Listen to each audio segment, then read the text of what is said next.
John Katindig, libero of the Signal HD Spikers.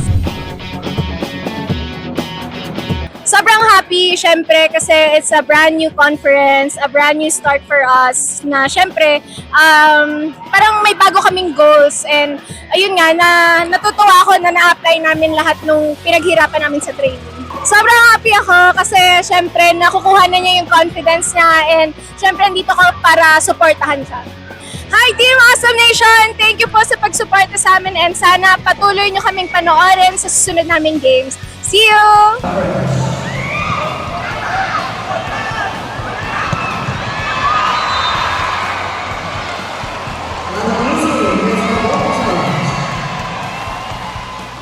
Watch our games live on pbl.ph.